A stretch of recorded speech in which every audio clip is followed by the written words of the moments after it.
Hi, this is LeJune with LeJune Singleton LLC, Fitness, Health, Nutrition, and Wellness Podcast. This is season 4. Today, I would like to welcome the founder of I Am Holistic Wellness LLC. She offers a wide range of holistic products, services that enriches the mind, body, and soul, such as holistic transformational life coaching, empowerment speaking, energy healing, Reiki, cheer yoga, guided meditation, spiritual herbal baths, and space cleaning. Nicole, Rebecca, thank you for joining me. Greetings, beautiful soul. How are you? I am good. How are you? Thank you for coming on. So, can you give a background on yourself? Certainly. Well, I'll start with how I got into holistic wellness. In 2010, my mom died, and I had a complete major breakdown, which I consider my breakthrough. But it was just due to all the unresolved issues with the family, the dysfunctions. I am a thriver of early childhood sexual abuse. And there was just so much unfinished business between us. And I think just the culmination of all of that and her passing and us never having the opportunity to actually speak about it led to the breakdown. And so that's how my journey began. Okay. And I know you talk about doing chair yoga for seniors. How did you get into that? I needed something to calm me. I started practicing yoga. Yoga is love. And so I was born in Trinidad and Tobago. And on that island, there's many, many, many Indians. And so that holistic practice was just always a part of us. But it's only when I had my breakdown or breakthrough, I went back to that. Before I was just too dysfunctional to actually even remember that was part of my, my upbringing. And so with yoga, it just taught me how to center and ground myself. The whole practice itself, just everything about the food, taking care of my body, because before my breakdown, I was on a lot of antidepressants that wasn't working. And so I needed to cleanse my body entirely. And with yoga, it just teaches, one step leads to another step. And so with all of that, how I got to the chair yoga part, I was assisting many clients that had a lot of ailments or seniors, and they couldn't do some of the, the basic poses. But with chair yoga, you can actually get a full body workout sitting in a chair. And so it's wonderful. Okay. And you talked about going through depression and past stuff coming up for you. What was the point where you felt that I need help? I need to release this. What was the point that you made that decision?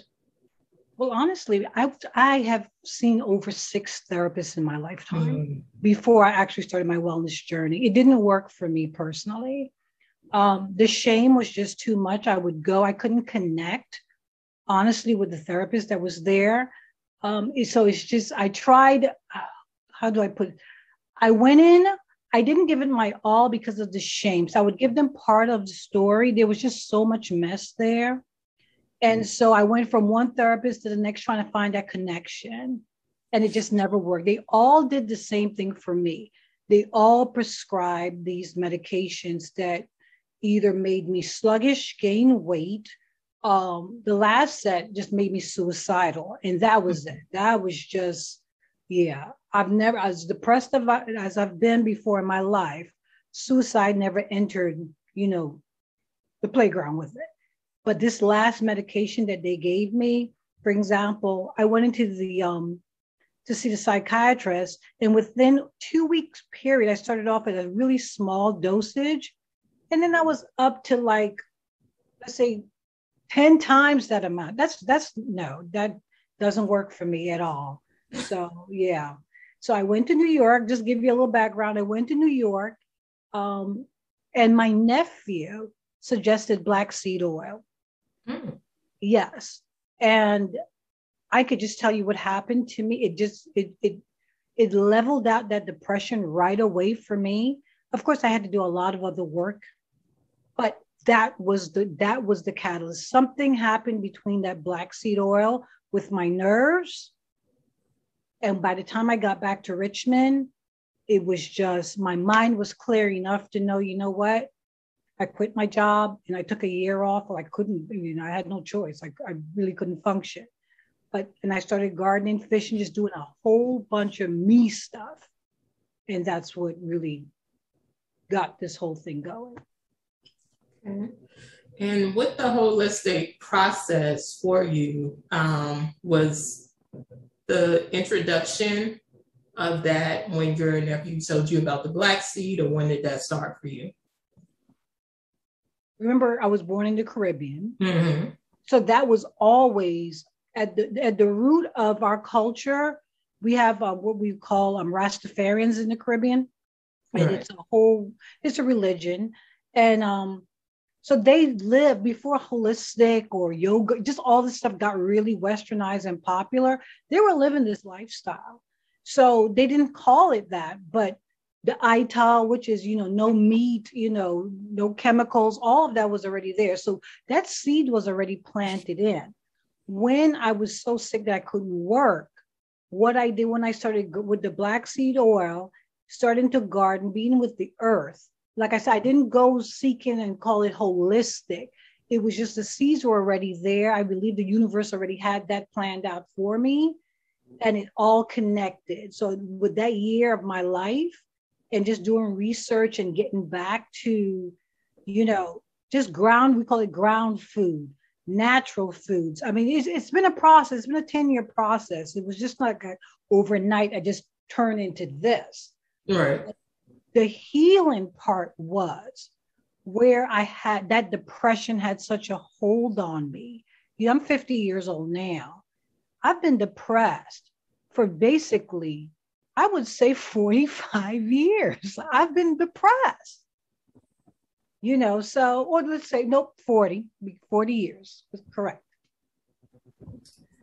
And I can definitely relate to that because I experienced depression probably for 30 plus years. And it was, you really don't connect the dots that your past has a lot to do with how you're feeling, because I never really felt happy.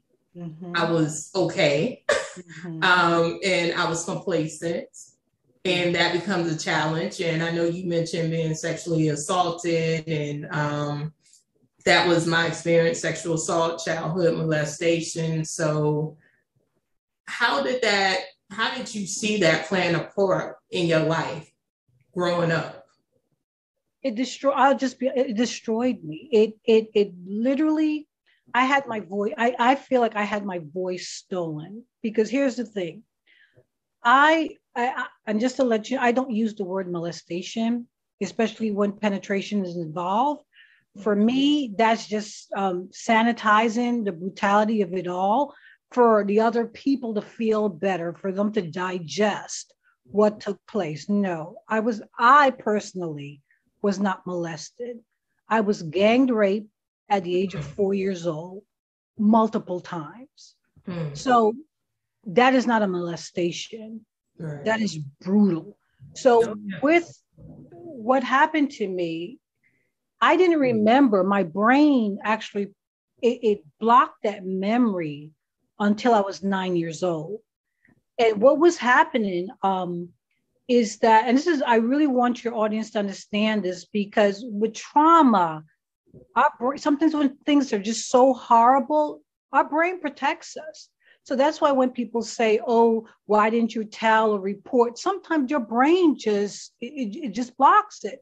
So with me, I would start having little snippets, I never felt completely right, but I would see little pictures. It's like, remember those pictures where you used to, those Polaroid cameras where you take the picture and it would have a time to develop? Well, that's how my memories were coming back, actually. So I would feel a snippet of this, sense a snippet of that, and it wouldn't make sense. And then one night, I will never forget, I was 9 years old. I was asleep and the whole is like a movie reel. It all played back and I started to scream and I ran out my house in the middle of the night screaming because the memory, and it was real. So how did that, and I didn't feel comfortable because of the dysfunction in the house, you know, to be able to go to someone and tell them this is what I remembered. I'm not throwing shade on any of my family members. This is just the facts, okay? Right. So I kept that within and it destroyed me. It affected everything. That's too big of a secret for a child to carry. Oh, yeah. You know? That is a heavy weight to bear as a child for those many years. Mm-hmm. To keep that in, and it just eats at you and tears you up.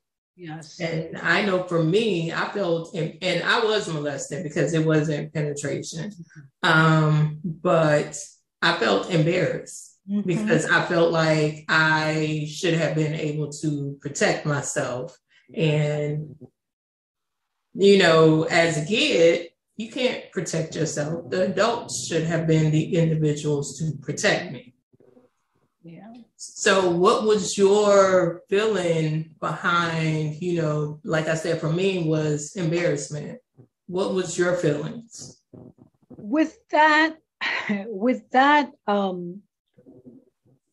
trauma, to be honest with you, I have gone through so much because that was not, to me, this is going to sound really like crazy, but hey, that was just the beginning because then at 12, I was then sexually abused, raped multiple times by a family's members, child's father, right? Mm-hmm. And that to me, as far as in my healing process, is where the real trauma occurred because that was a weight that I loved this individual, this family member so much. And I remembered loving her so much because I didn't feel valued about myself anyway because of all the stuff that was happening, you know, the memories, because this is what it does when you're sexually abused. Your self-worth just is null. Your self-esteem is nothing, right? So you latch on to people, and this was a family member. So anywho, while he was sexually abusing me, I was so confused because by this time I'm 12 years old, and my body was responding to certain things, but that's not what I wanted. So that was an added shame, right? And when I finally told, I was 15 years old, right? So think about that. I kept that secret because I didn't want her to be hurt. And with me keeping that secret, I only told when one day, I don't know why this individual did this, he came to me and said, I needed to drink a hot Guinness because I was pregnant. Now, mind you, I didn't, in my damaged mind, because I'm still a child, I didn't mind carrying, well, of course I mind, but I was so used to carrying that shame. If he told me I was pregnant, that means people would know. The secret would come out. And I would hurt the family member. I didn't have sense or self-worth to even think about how it would affect me. I wasn't pregnant, you know what I mean? But this is what this person told me. Even though I was 15, I had the mind of a child. Right. So I told her, I was so scared. And I finally told her, because if you're pregnant, your belly has to grow, right? So I wanted to tell her. So I finally told her, and the devastation was she did nothing. And I will be honest with you, that's where the devastation came in. Because then I finally told after all these years, and it's like nothing happened. And that's where the pain really took root from that point on. I learned that it didn't matter. And it went all downhill from there.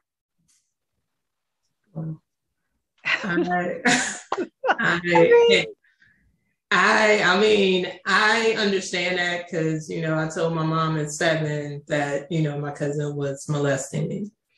And I know how it hurts Mm-hmm. not to have your voice heard. And at that point, you lose your voice. Yeah. And you don't know how to speak up in relationships, in No. friendships, No. because you don't know what it looks like because your voice has never been heard before. No. And on top of that, life is still happening to you, right? So you lose your self-worth. You It's compounded by family issues because by then I'm acting out, I'm angry. But it wasn't coming, people was telling me I was rude. I had a fast mouth, right? But I was suffering. I really, the adult me looking back, I tell you, I don't know how I made it. Well, of course, the universe, God, but that was just, you know. But anyhow, I finally came out with the family, right? And what happened when a family is dysfunctional? And mind you, every female adult woman in my family at the time has been sexually assaulted, right? Mm-hmm. They've gone through this, and this is where it becomes generational, but no one talks about it, right? Right. But it was destroying my life. So when I finally was able to tell my other family members, the women in my family, about, this is what occurred, because by now I'm in my 20s, right? And I'm really abusing alcohol, and just life was just not good for me. The person that I told, the family member of the child's father that was that was with the man that was sexually abusing me, she lied and said I never told her. And what happens, that's, when you do that, right, in a family that's dysfunctional, there are some people who want to help, right? There are some people who want to gossip because it's dysfunctional, right? You don't know. So my story became the thing to take this individual down a peg. You think you're not so pretty now, that type of, mentality. Right. And so my voice is, once again, my story got lost in it. And what I learned is that no one cares. No one cares. So, and it destroyed basically my relationship with the family, because once I got stronger and started to heal, and this is after my mom died, I realized that I was angry. I was angry at these people, right? Because so many other things had happened in between, right? But I still kept trying to be the peacemaker, still trying to be liked, codependent, still, I built my house so that they can be entertained, still wanting their approval, and dying a little bit each day. But what happened once I started to heal, June, was this. I fought back using my voice. After that breakdown, I cut them all off. I had to save myself, so I don't know what your situation is with your family, but like I said, it's no shade, but sometimes when other people are not healing, that's a wound that's going to take years to heal because there's so many layers. So I had to let them go, so the relationship is very lukewarm now, but it's okay. That's definitely understandable, because in order for you to heal, you have to allow the wound to close and heal. Yep. So if you're steady picking at it and you have negative energy around you, you're not going to heal. Yeah, absolutely. So that is definitely understandable. I'm so sorry that happened to you, because as we know, it happens so often. Yes. And it's not talked about. It's swept under the rug. You forget that it happened, like you said. You sweep it so under, or it hurts so bad that you're like, I don't want to remember this. Yeah. And that is definitely, I've heard that time and time again. I've talked to women where they're like, well, I think my dad, molested me. I remember being on the floor and him giving me ice cream, and then him getting up, pulling his pants up. And it's like, wow, but I think I blocked it out because I didn't want to remember my dad like that. Of course.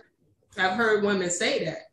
All the time. It's or back to the words, even in your case, you were molested, right? Which is just as horrible. I don't weigh one over the other because the damage is, I mean, come on, the damage is done. And what a lot of people don't realize, right, especially women who have been sexually abused, we tend to try, well, maybe it wasn't so bad, it was just a little touch. No, because it affects every relationship. When I had my girls, right, one of the sad parts about this, when you don't get the right healing, right, the holistic healing, is that I used to check my girls constantly. I'm constantly asking them questions to the point I started this at 1 and 2 years old. So, constantly asking them, when we went to the babysitters or whatever, even down to their dad, I'm going to be honest with you, that put a strain on my marriage because it was like, what in the world? Why would you even, but your trust of people is just, there's none. Right. You become so paranoid. And so a lot of women now that are, my clients really range. I reach out to women basically mainly in their 40s, 50s, and 60s. My oldest, wisest client, she's 89 years old. Oh, wow. I was the first person she ever told that story to. That's awful. Imagine that, holding that for all those years. Right? It affects everything. And so the marriages, your friendships with women, if you, when I first got back to Facebook, I wrote in a post, basically, if you have 5 girlfriends and you do a count off, one in those 5 friends that have been sexually, not even including yourself, right, has been sexually molested or raped or something. Mm-hmm. Think about that. Mm-hmm. 1 in 5, go down your friends list. That isn't, and no one wants to talk about this? Nope. Unbelievable. Unacceptable. How about that? Yeah, it's extremely unacceptable because, they try to normalize it as in, okay, well, girls are going to end up having sex anyway, but okay, do they need to be introduced to it at infancy, toddler, elementary, middle school, high school before? No, it should be their choice. It should know when they're ready to do it. Absolutely. And, in this society, unfortunately, we have this, I call it a phenomenon. I know it's a form of a coping mechanism, but what really used to set me off, I'm a lot better at dealing with it now, is these labels that we put on these young girls by calling them fast, or she must have wanted it. This whole R. Kelly situation, like I said, I used to, people can groom you. That was not I wasn't groomed. It was just what it was, right? Right. Sex over a 3-year period, right? But you're an adult. And another part of this is when a woman tells a young girl, well, you should have kept your legs closed, or you were just being fast. What that does to that child, because she's a child, right? Mm-hmm. The body is created to respond. It's going to, if you touch us in a certain way, our bodies are going to respond. That's what it does. But the shame that comes with that, because it's very confusing, right? Because if your body is doing, secreting certain juices or whatever, right?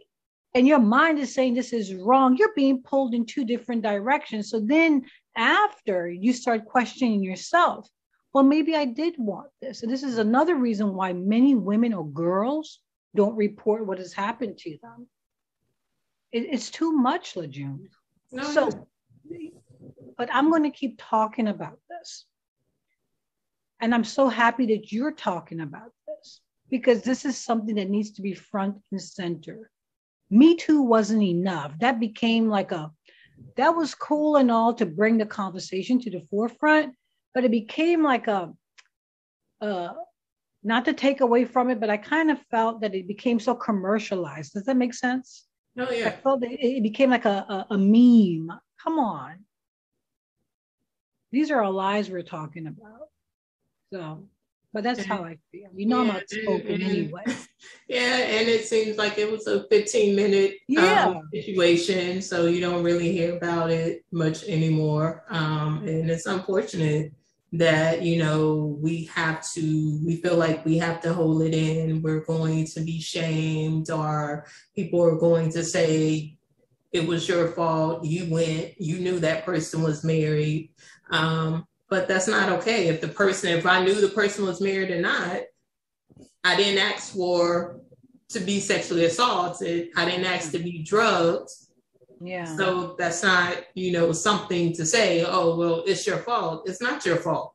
If you went somewhere, you trusted this person wouldn't touch you inappropriately, and they did, or they drugged you, or whatever the case is, it's not your fault. Absolutely.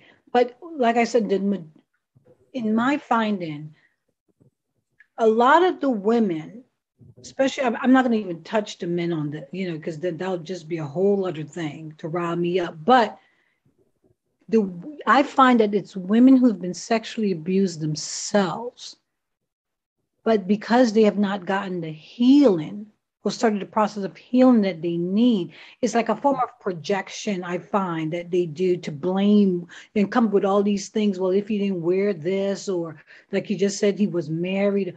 What does me going out with someone, right, have to do with you putting a drug in my drink? What does that have to do with anything? So it's all of these things that we're combating, like I said, especially on Facebook. That's what I'm trying to bring it to the forefront, because there's so many women that inbox me and tell me, you're telling my story. This is what happened to me. I just don't feel comfortable saying it the way that you do. And that's fine. Every time I tell my story, it's a form of healing for me. No, I don't break down and cry anymore. Right. I'm past that stage, I don't get triggered anymore. But also, I do not expose myself to violent shows or the music. I just, that's no longer part of my life, because there are certain triggers in these things. And I have so many boxes that are still unpacked, to be honest with you, that there are certain memories that that I may be washing dishes and a memory might pop up. And I would say, well, where did that come from? That's something still that needs to be dealt with. So it's a healing in process. We're all a healing in process. But what I encourage every woman to do that's been sexually abused, I say, even if you're not able to come out and tell your story yet, because everybody has to give their testimony in their own way, I think just acknowledging, even writing it down on paper, is something therapeutic about giving voice to what has happened to you. It starts the process, and therefore then you can find a support group, or you can find a therapist, and just tell your story. Do you find that works for you, LaJune, when you tell it? Do you feel empowered, or? So I was sexually assaulted in 2007. I went to a therapist, and the therapist told me to write a letter. And I wrote a letter. It was to my mom. It was to my molester. It was to the person who sexually assaulted me. But the only one I mailed was the one to my mom. Mm-hmm. So it wasn't about me trying to get her approval or acknowledgement. It was my release and my healing for me. I wrote a book that's coming out later this month, and it was a healing process for me because it was everything that I've experienced in my life. So I do think it's something about writing it. It is a release. And for some people, it may be, because I know people that love to journal. That wasn't my thing. And I literally just got into journaling 2 years ago. But I do think it is a good release. It is a good way to really sit there and acknowledge you know what, this did happen to me. I shouldn't be ashamed of it. I shouldn't be embarrassed. I need to be a voice for many other people who experience this. Mm-hmm. And this is why I do my podcast, because giving women a voice to everything they experience and how they were able to be successful at where they are now in overcoming their trauma and their tragedies. Absolutely. Because like I mentioned earlier, it does affect everything. There's so many, a lot of women don't make the connection that their anger, that's so-called stereotypical, the angry Black woman. No, I call that the unhealed woman. Because when you have this poison inside you, right? Because everyone needs to be heard. It doesn't matter. You need to be heard. And when something devastates you, coming back to the voice is stolen, and you have to carry that, and it's just been covered over with life and everything else, it makes you, there's a resentment, right? That builds. Someone's, just says hello, and you want to, if you're not healed, it's like you answer them so rough, and you're like, even you have to go, but chill, what is wrong with you, right? Your face is always bent like a W, right? Yes. It's upset. And you don't even, after a while, after years of that, you don't even know where that's coming from, right? That's your unhealed wound. It goes all the way back to the fact, no one listened to me. And especially when it's family members that didn't give you your justice. I'm not talking about legal justice. I'm talking about when bad things happen, they can't change it, but they were supposed to be our protectors. Now they couldn't stop because they didn't know, right? They didn't want that to happen in some cases, because some people do know and they allow that to happen. That's a whole nother ball game right there, right? But when I tell you, a child comes to you for guidance or whatever, and you tell that child, shares this secret, right? Because they're scared. I was terrified. You're looking for some type of comfort. And when you don't get that, it's like a shutdown, right? Mm-hmm. You have to carry that. Because I remember what happened to me in life is, as I got older, when anyone even looked at, like, act like they didn't want to hear me, I would get hostile, because it would trigger that, that the fact that my voice, you're not gonna tell me. Mm-hmm. And and that's where the angry Black woman or angry woman comes from, right?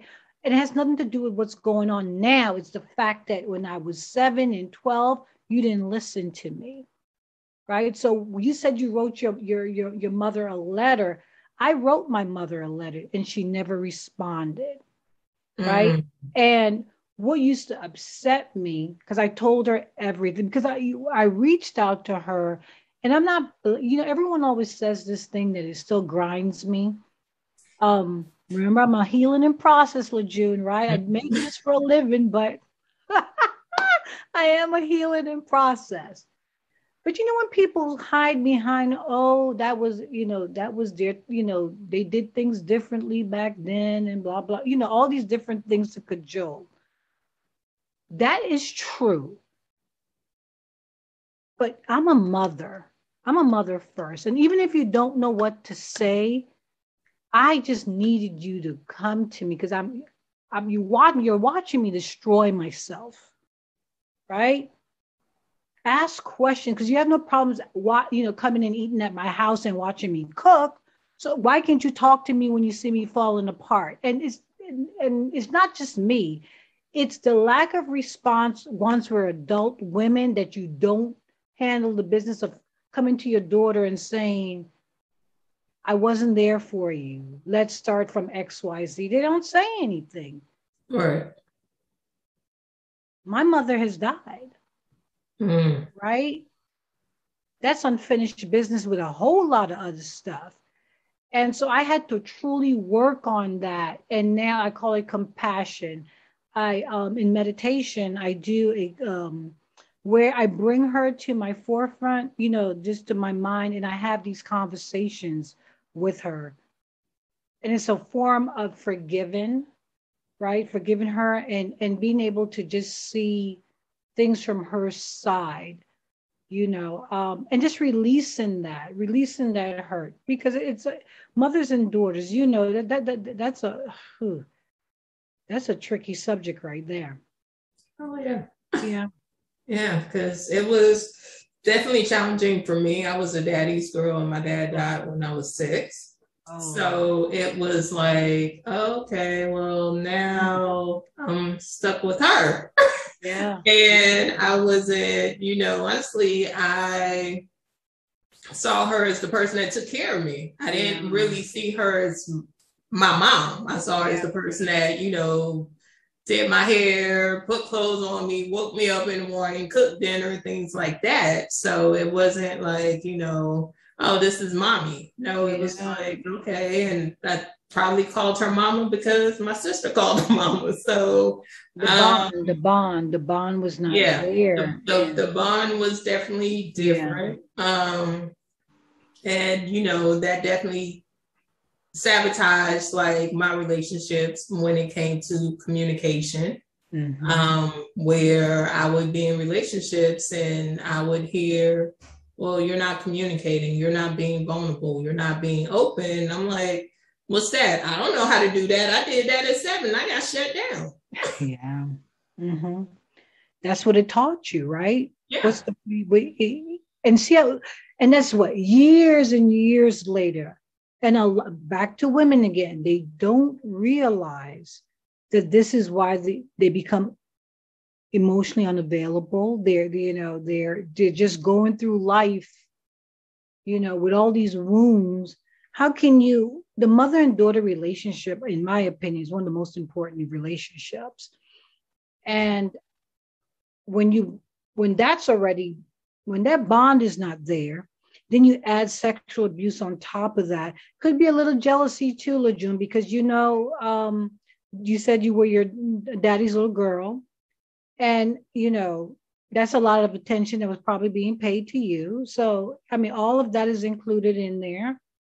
And so, how are you guys now? Let me put on my coach hat. How are you guys now?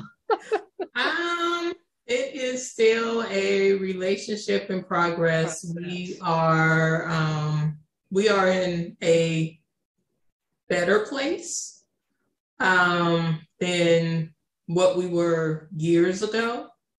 And I can definitely say that. I definitely know when I need that break. Definitely I'm okay with talking to her once or twice a week. And I have friends that talk to their moms like every day I know. And I'm like, I mean, something, you're right. It's like, and it's when you don't have something, I'm going to be honest with you. I'm glad you're even on this topic, because that is so amazing that, somebody says, like, if I don't speak to my mom, let me tell you what happened in my family. My sister was so close to my mother, right? And if she didn't talk to her on a daily basis and stuff, she would just, she would fall apart. And so it was just, because here I feel nothing. Oh, it sounds so bad, but it's true. There was just no bond. It was like, this is my mother.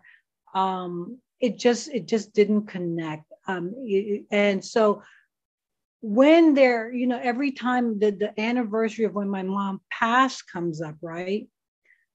You write certain things. You would see it on Facebook. Like I said, we're not close, but I haven't like blocked them or anything, because I'm a healing in process, and they're learning things too, about what I do. And that's as much of the relationship I can stand right now. But every anniversary, they will put up her picture, and and it's just so uncomfortable, and they'll have these great things to say. And I'm not, I get very uncomfortable because they're mourning, and I'm like, it's just, when you don't have a relationship, right? And you start questioning yourself, like, like, what's wrong with me? But the truth is, the bond, even from a baby, was never there in my case. So therefore, like you said, she combed my hair, cooked, but it just never happened. Right. We're always too much alike, you know that? Hey, it's life experience, and yes, it's just like, I've interviewed many women, same stories, and it's like, oh wow, you experienced that too. You experienced that in relationships and things like that. So how did your sexual abuse show up in your relationships? Oh gosh, girl. You're gonna make me tell all my business. Listen to me. I did not get the promiscuous end of the, of the dysfunction. There are many women that who has been experiencing sexual abuse, they become really, really promiscuous. That wasn't me. What happened with me is that I would, let's say if I had a boyfriend, I would have sex, yeah, but it was not, you're doing it because you're supposed to do it, I guess, but it was not something that I seeked. You know what I mean? It was just, okay. I was not able to have orgasms at all. Yeah. So when you ask me how it affected me, it's like once I would get aroused and everything, my brain would instantly, in the midst of it. So it's like Heckle and Jekyll. And I would freeze up because it was like, what are you doing? This is not supposed to feel good, And then once I got married, it really became an issue because my husband couldn't wake me up in the middle of the night to make love to me. No, because it would feel like rape all over again, because that's how my abuser, right? He would wait till, my sister went to bed, and come into the room and sexually assault me that way. And I was so ashamed, even though my husband knew what occurred. I felt such ashamed that I couldn't break it down, you know what I mean? Because I didn't want to be blamed. And plus he's a man, and then then you had to deal with his emotions of like not being able to, even though he wasn't there, like he didn't know what to do for me, right? And so we had to work on that. It was just a lot. It took a long time for me to be able to really enjoy sex and have an orgasm. I faked orgasms for many years. I'm just going to be honest. Oh, wow. I did. I was conflicted. My body was conflicted. It just, how women are, self-pleasuring and all. Girl, please. Nope. I would talk big in front of my girlfriends. You didn't want them to know. But what? Orgasm who? I lied. Yeah, I guess I'm really being honest. Lord, I tell you, you just get me to tell it all, hey, but it's guess true. what? But there are many women who've done the same. Yes. I didn't, I have orgasms now, though. I'm not conflicted at all. But we're laughing because this is so wonderful. Let me just stop.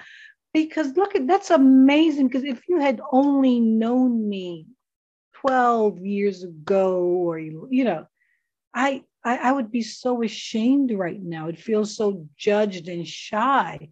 Because believe it or not, I'm actually an introvert. I don't know. It's like I'm an introvert extrovert. I don't know how this is going to work, but this is true. But to be able to share my experience with you openly, that's the beauty of healing. All seriousness aside, ladies, this is the point that you can get to where you can tell your story, right? Without crying. And crying is okay. That's a form of release. Right. But you can actually say without being triggered. You can laugh. Some people may say, some people ask me, well, how can you laugh? That is so serious. because I cried so much, right? I cry. I tell people there's nothing worse than silent, hot tears. You know, the ones that you're so hurt where they're hot and they just slowly, like in slow motion, roll down your face, right? I did that for almost what, 20 years? Come on. So now that I can come on here and talk to you openly about it and say to you, I can experience an orgasm. I can touch my body and look at my body without feeling dirty, you know? That is such a joy. I'm so happy to be able to say that to you. Thank you for having me on, because I'm free. I'm still a healing in process. You know, I tell people I'm whole-ish. You know, I like that though. I do like that though. But I think everyone is they're healing, and it's a process to their healing, because you're not going to have an epiphany overnight and like, okay, I get it. No, you don't. No. It takes time. It definitely takes time. And when you were talking about those silent tears, that was me for many years. I would never cry in front of people because I never wanted anyone to ever see me as weak. But I would always have those silent tears where either I was, I would be in the bathroom, I would be in bed, and I was just crying, and there was no voice or no noise behind it. That's the pain. That's when you know you're pain. Yeah. Ooh, let me tell you. You see those silent tears? I tell people that's when you can make a noise when you're crying, not saying I'm going to weigh whose pain is worse, but if you can make noise, okay, you kind of, there's hope for you. When you can sit there, when you cannot even form when you're crying, you can't, like, that whole, no, when there's just the silent tears that roll down that face, ladies, that's when you really got to reach out then, because there's nothing left. I call it being on the precipice. I remember when those tears were coming like that, because I had many breakdowns over the years, right? Many ones, right? And then one huge one. And those are signs. Those, when there's no longer that, when you're crying and the noises come. When it's just silent and you're in your bathroom or wherever, in your car before work or whatever it is, because, I was crying all over the place, or when you don't want even somebody to ask you how you're doing, because you see them approaching you at work and you're trying to go the opposite way, because if somebody's just kind to you, you feel like you're going to fall apart, that type of, you're in real trouble then, seriously. And that's when you really need to reach out now, because that stress that's eating you, those silent tears, you have nothing left. You're on E. You're really on E. So, girl, I tell you, just to be able to sit here and watch you, and I'm sending you hugs and light. I hope you know that. I hope you feel it. My chest is just, my heart is so open to you, because I'm feeling you. Your story, no one ever explained, no one else ever admitted to me before that they felt that silent tear the way you just did. So thank you. That is, something that, I've had people say, well, you don't cry, you don't. And I'm like, okay, well, I cry. You just don't see me cry, and you're probably not going to see me cry, because that's not something that I do. Because, like I said, I always wanted to be looked at as being strong, because, hey, crying is looked at as being weak. And I'm like, okay, I already been through molestation. I feel embarrassed about it. So I don't want nobody looking at me and thinking I'm weak. So just, you're not going to see me cry. And it was definitely something that, I'm still a work in progress with when it comes to that, because, I'm like, I'm dating myself, and it's like, I have to learn to be vulnerable with me before I can be vulnerable and open with someone else. And that's something that I think a lot of people have to understand instead of getting in a relationship, jumping back into another one, something I did for years. Absolutely. I call that self-intimacy.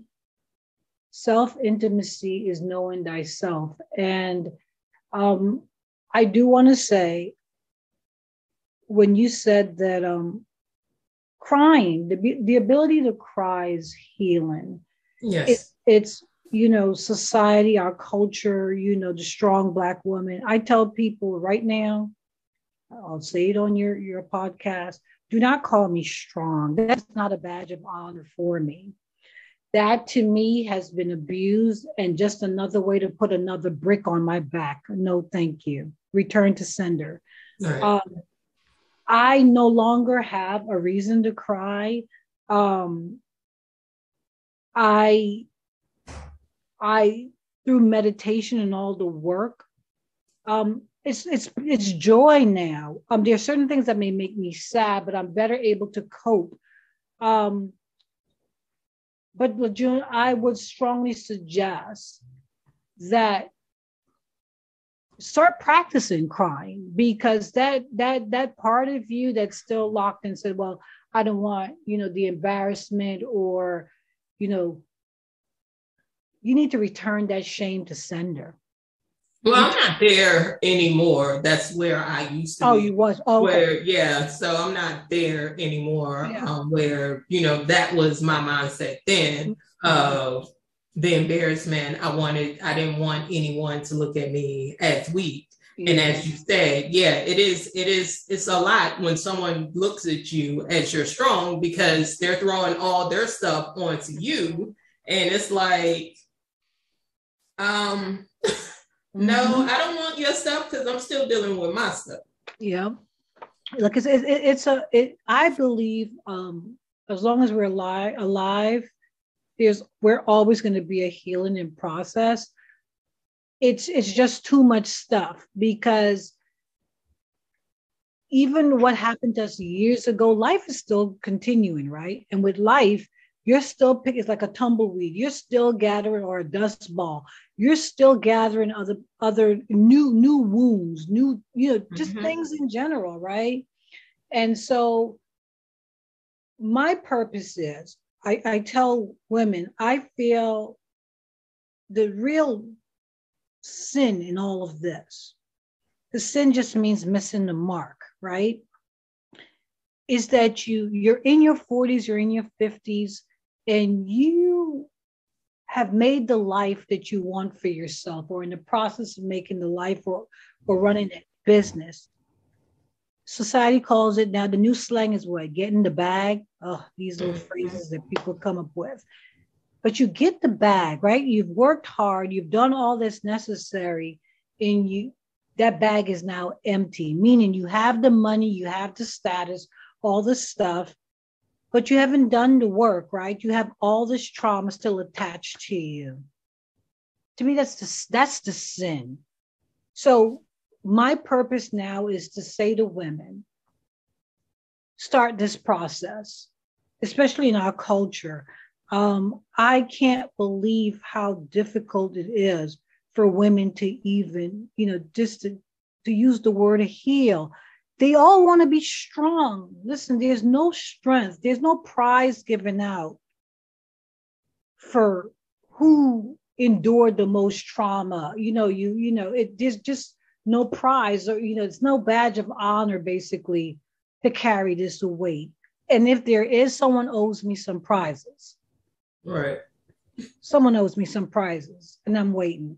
So the message is to heal, to holistically heal. Holistically healing just means mind, body, soul, and yes, financial. That's how I approach it, because it makes no sense to heal emotionally, but you're financially in ruins, right? So I try to, what I bring to the table is the whole aspect of it all. I tell women, don't come to me just, and want to be taught breath work, right? That's how to breathe and using.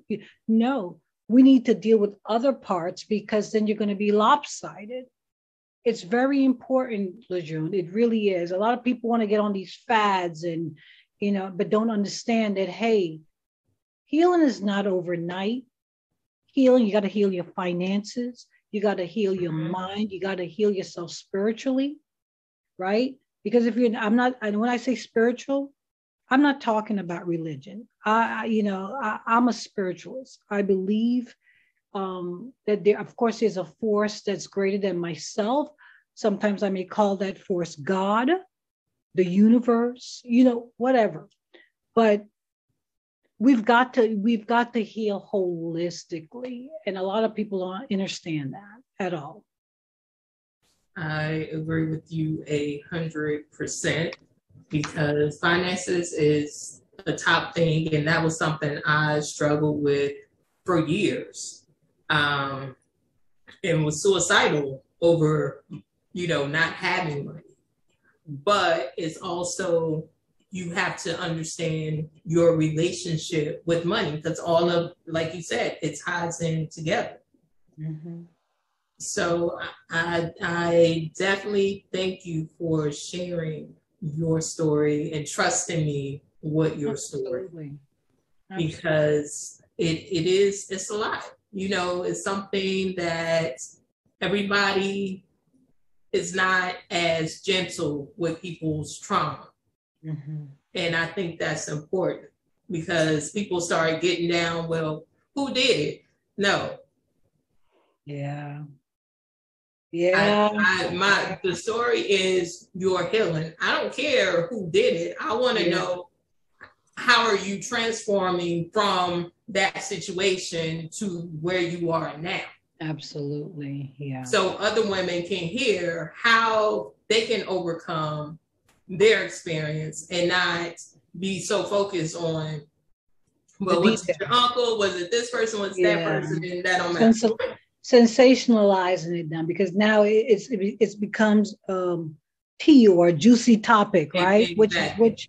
Which demeans you inside and makes you wish you never even opened your mouth. Exactly. Right? We have to be careful about that. Absolutely. So thank you for sharing, because definitely it is a personal and close space here for other women. And, you do so much beautiful work. And I know you and I talked, and you mentioned about cleansing the womb. So can you kind of touch on it before we go? Because I'm going to have you back to explain more about it. Okay. So what spiritual bath or spiritual womb cleansing? It's not a yoni steam. No shade against that, but this is not what it is. Basically, every time we have intercourse, or I call it sacred energy exchange, sex with someone, they leave a deposit of their energy within us, right? Whether it's consensual or unconsensual, right? And so when we break up with someone, it doesn't matter. Their, for lack of a better term, DNA is within us.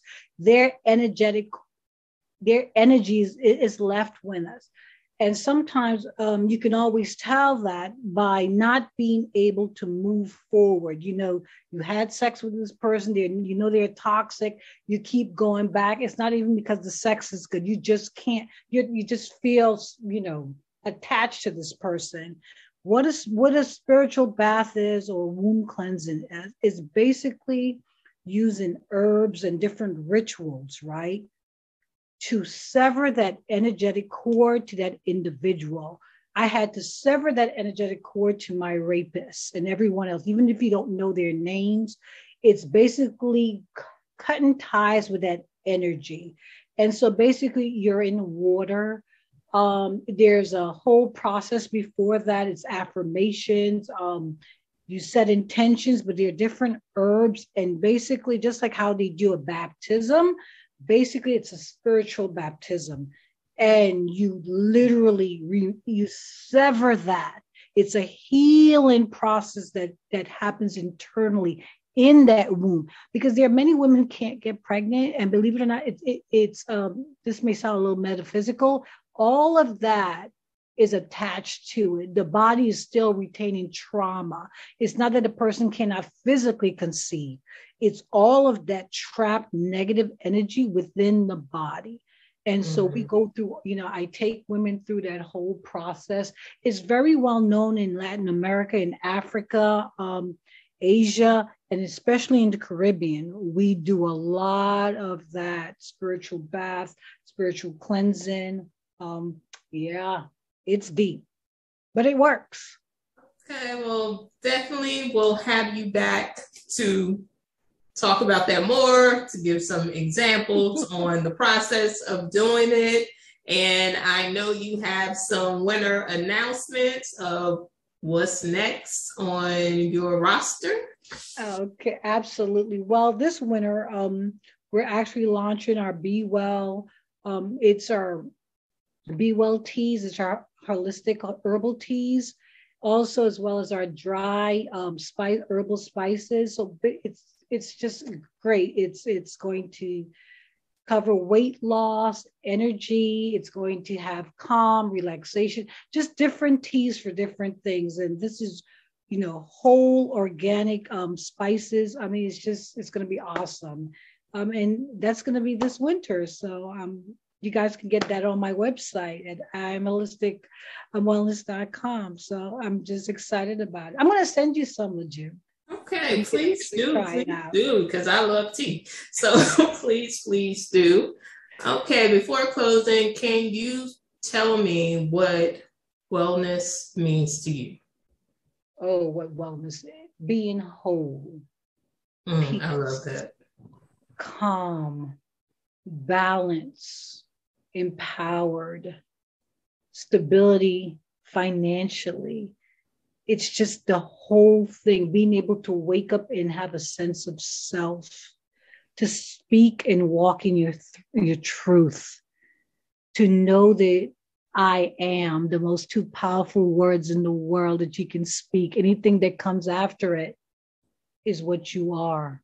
I am. That's why I named my business I Am Holistic Wellness. It's so important to be whole or whole-ish. You can no longer carry the bag or the baggage from our past. It's destroying us, Lejeune. So I want to thank you for having me on. I want to take you through a small guided meditation, just a couple of affirmations, if you don't mind. Okay. I'm going to say the words 3 times, and it's simply, as I say it, you're going to repeat it back to me, okay? So we can bless each other. Ready? Just take a deep breath. Just take a deep breath. Please. I am safe. I am safe. I am secure. I am secure. I am loved. I am loved. I am appreciated. I am appreciated. All is well. All is well. My soul is free. My soul is free. I am safe. I am safe. I am secure. I am secure. I am loved. I am loved. I am appreciated. I am appreciated. All is well. All is well. My soul is free. My soul is free. I am safe. I am safe. I am secure. I am secure. I am loved. I am loved. I am appreciated. I am appreciated. All is well. All is well. My soul is free. My soul is free. You're a beautiful soul, Lejeune. Don't you ever forget that.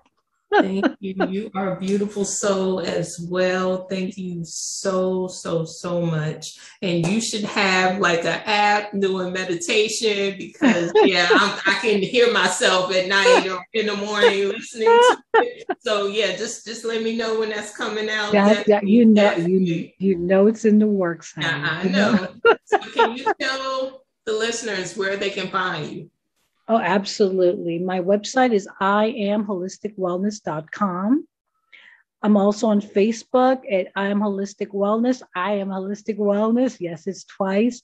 I'm on Instagram at I Am Holistic Wellness and on Twitter at I Am Holistic Wellness.